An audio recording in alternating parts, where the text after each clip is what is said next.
vídeo passado, nós vimos o fim da última ceia que Jesus ele tomaria ali com os discípulos. Agora do versículo 31 até o final do capítulo de Mateus 26, a gente vai ver um padrão que se repete. É muito importante vocês prestarem atenção. É o homem falhando com Jesus a todo momento, mostrando a necessidade que nós tínhamos da obra redentora de Cristo. O versículo 31 de Mateus 26 vai dizer assim: Então Jesus disse: Todos vós esta noite vos escandalizareis em mim, porque está escrito: ferirei o pastor e as ovelhas do rebanho se dispersarão. Em outras traduções também está escrito que Jesus seria uma pedra de tropeço.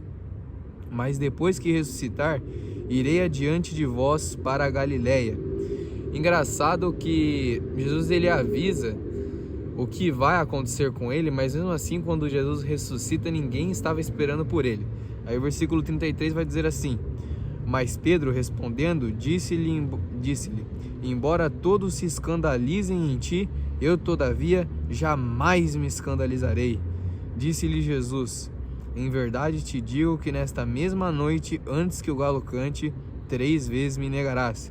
E aí olha só o que Pedro disse: Ainda que me seja necessário morrer contigo, não te negarei. E todos os discípulos disseram o mesmo.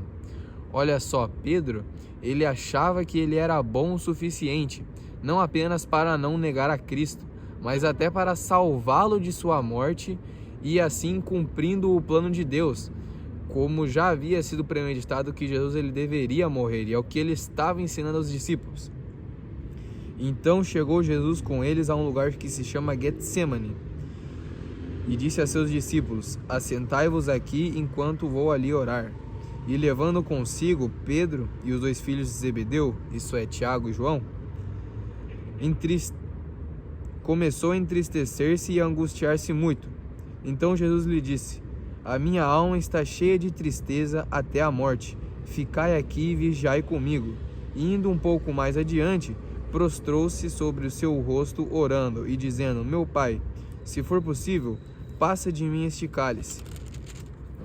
Todavia, não seja feito como eu quero, mas como tu queres. E voltando para os seus discípulos, os encontrou dormindo. E disse a Pedro: Então não pudeste vigiar comigo nem uma hora? Vigiai e orai para que não entreis em tentação. Na verdade, o espírito está pronto, mas a carne é fraca. E indo uma segunda vez, orou dizendo: Meu Pai, se este cálice não pode passar de mim sem que eu o beba, faça-se a tua vontade. E voltando, os achou outra vez adormecidos, porque os seus olhos estavam carregados de sono. E aqui a gente vê o homem falhando com Jesus mais uma vez. Jesus ele pede que os seus amigos, né, não vou usar a palavra discípulos, mas que seus amigos, seus companheiros, o qual ele dividiu o tempo por todos esses anos, estivessem com ele nesse momento de aflição. Mas Jesus ele teve que passar por tudo aquilo sozinho, porque os demais não puderam lhe dar consolo algum no seu sofrimento. E depois vai dizer que, deixando-os de novo, orou pela 3ª vez, dizendo as mesmas palavras. Então chegou junto de seus discípulos e disse: Dormi agora e descansai.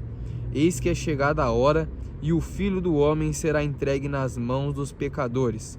Levantai-vos, partamos, pois que é chegado o que me trai.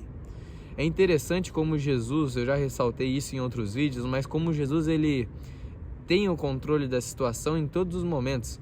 Acontecem as coisas, só que Jesus ele já sabe e fala que vai acontecer. E é interessante como, apesar de tudo isso, as pessoas não confiaram em Jesus. Porque Jesus ele morre, os discípulos se entristecem, como a gente pode ver no próprio caminho de Emaús, né, que os discípulos eles estavam ali derrotados, ninguém estava esperando Jesus ressuscitar. Mesmo que Jesus ele estivesse ensinando que ele iria morrer, mas que ele iria ressuscitar, que ele sabia quem ia o trair, ele alertou que alguém ia o trair, e os discípulos eles ainda assim duvidaram de Jesus. Isso mostra como nós também duvidamos de Jesus muitas vezes, mesmo sabendo que Ele é Deus e que Ele já ressuscitou. E aí, no versículo 47, vai dizer assim: e estando ele ainda a falar, eis que chegou Judas, um dos 12, e com ele grande multidão com espadas e paus, vinda da parte dos principais dos sacerdotes e dos anciãos do povo. E o que o traía lhes tinha dado um sinal, dizendo: o que eu beijar é esse, prendei-o. E logo que se achegou a Jesus, disse: eu te saúdo, mestre, e o beijou. Olha como Judas é sujo, né? Quem diria que o maior ato de traição da história seria premeditado por um beijo? Então chegaram-se eles, lançaram as mãos sobre Jesus e o prenderam. E eis que um dos que estavam com Jesus, estendendo a mão, puxou da espada e, ferindo a um servo do sumo sacerdote, cortou uma orelha.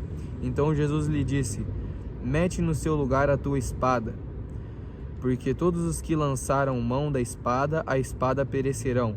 Ou pensas tu que eu não poderia agir agora e orar ao meu Pai, e ele não daria mais de 12 legiões de anjos? 12 legiões de anjos seria praticamente a 72 mil anjos. E Jesus ele está mostrando aqui, de novo, ele está mostrando que ele tem o controle da situação, que ele tem poder, mas que ele vai passar por aquilo porque é necessário. E os discípulos ainda não entenderam, Pedro ainda não entendeu. Ele vai lá e corta a orelha do soldado. E este foi, inclusive, um dos últimos milagres de Jesus, porque, se eu não me engano, no Evangelho de Lucas ou de João, não lembro, está escrito que Jesus ele curou aquele homem, que ele restaurou a orelha daquele homem. Como, pois, se cumpririam as escrituras que dizem que assim deve ser feito? Então, olha só, o homem de novo querendo fazer a sua vontade, indo contra o plano de Deus. Naquela hora, disse Jesus à multidão: como para um salteador saístes com espadas e paus para me prender? Todos os dias me assentava junto de vós, ensinando no templo, e não me prendestes. Mas tudo isso acontece assim, para que se cumpram as escrituras dos profetas. Então todos os discípulos, deixando-o, fugiram. E assim, cumprindo a escritura de Zacarias 13, versículo 7, e cumprindo o que o próprio Jesus ele tinha dito alguns versículos antes, que eles atacariam o pastor e as ovelhas se espalhariam. E aí Jesus ele é levado ao julgamento. E os que prenderam a Jesus o levaram ao palácio de Caifás, o sumo sacerdote, onde os escribas e os anciãos estavam reunidos. E Pedro os seguiu de longe, até o átrio do sumo sacerdote, e entrando assentou-se com os criados para ver o fim. Ora, os principais dos sacerdotes, os anciãos e todo o conselho procuravam falso testemunho contra Jesus para sentenciá-lo e o entregarem à morte. Os líderes religiosos de Israel, no fundo, eles sabiam que Jesus era inocente, mas eles tinham profunda inveja de Jesus. Eu não duvido que alguns deles até soubessem que Jesus era o Messias, só que como o Messias não era do jeito que eles esperavam, então eles preferiam entregá-lo à morte. E eles não se importavam de que Jesus fosse inocente, né? Eles não se importavam que a sua acusação fosse uma mentira, como está escrito aqui no texto.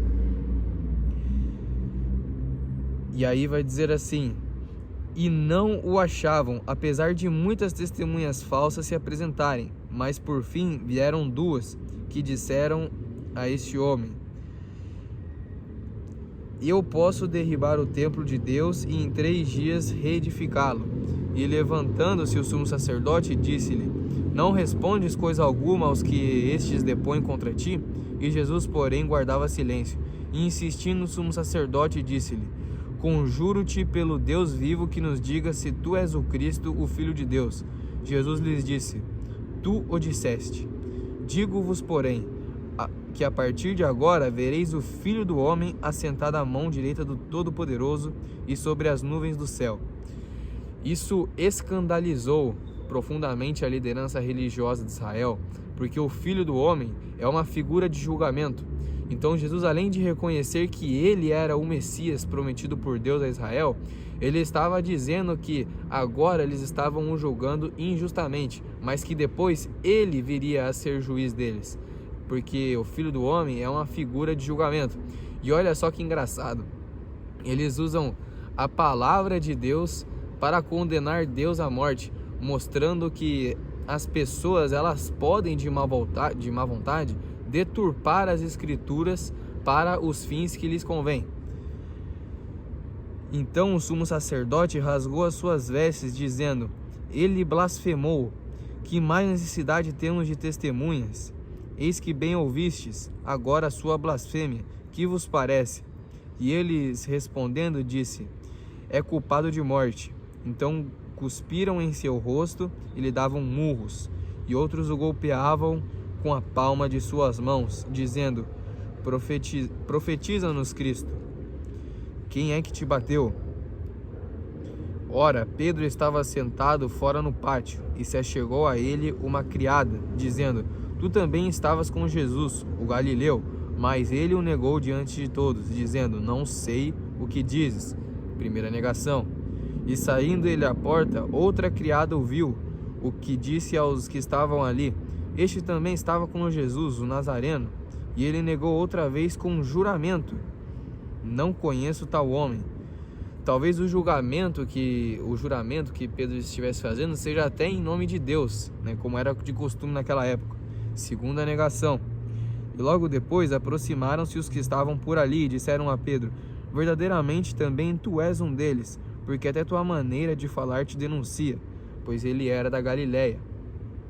Então começou a ele a praguejar e a jurar, dizendo: não conheço este homem. E o galo imediatamente cantou.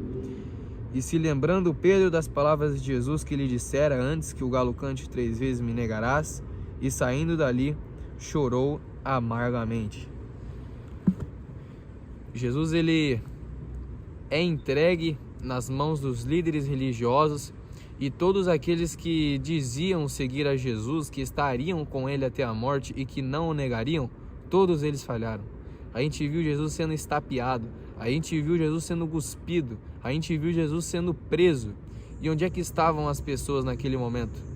Onde é que estavam as pessoas para ajudar a Jesus no sofrimento?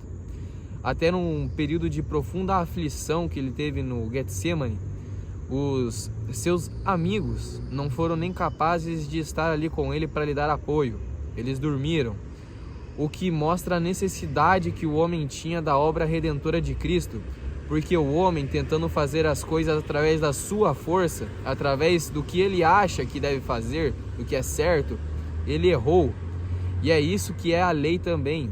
Todo o Antigo Testamento é o homem tentando seguir a lei e errando.